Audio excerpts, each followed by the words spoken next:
আমার হাজব্যান্ড প্রায় রাত হলেই খালি বলে নুডলস রান্না করে দাও, নুডলস রান্না করে দাও।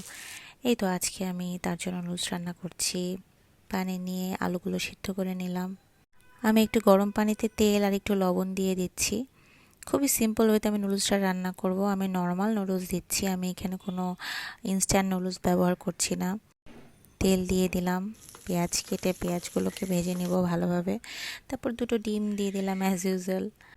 ডিমগুলোকে ভালোভাবে স্ক্রাম্বল করে ভেজে নেব। তারপর ডিমগুলো ভাজা হলে সাথে দিয়ে দেব বাঁধাকপি। আমি তেমন কোনো ভেজিটেবল অ্যাড করছি না, জাস্ট আলু আর বাঁধাকপি অ্যাড করেছি। ভালোভাবে বাঁধাকপিটাকে ভেজে নিয়ে এখানে কিছু আমি সস অ্যাড করছি। দিয়ে দিলাম সয়া সস, সাথে দিলাম ফিশ সস।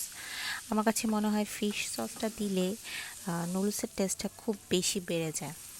আপনারাও ট্রাই করতে পারেন ফিশ সস দিয়ে নুডলসটা খেয়ে। কিন্তু আমি নুডলসটা দিয়ে এখন ভালোভাবে নেড়ে চেড়ে নিচ্ছি। অবশ্যই নুডলসের যে প্যাকেট মশলাটা থাকে সেটাও দিয়ে দিলাম। আমি আসলে সিম্পল ওয়েতে নুডলসটা রান্না করতে বেশি ভালোবাসি। আমার হাজব্যান্ডও সিম্পল ওয়েতে খেতেই ভালোবাসে নুডলসটাকে। তো এই তো হয়ে গেল আমার নুডলসটা রান্না। লাস্টে আমি কিছু কাঁচামরিচ দেব, দিয়ে উঠিয়ে নেব নুডলসটা। নুডলসটা কিন্তু খেতেও খুব ভালো হয়েছে। ও খেয়ে বারবার আমাকে বলছিল নুডলসটা কিন্তু খুব মজা হয়েছে। আপনাদের কাছে যদি আমার এই সিম্পল রেসিপিটি ভালো লাগে তাহলে অবশ্যই বাসায় ট্রাই করে কমেন্ট করে জানাবেন কেমন হয়েছে।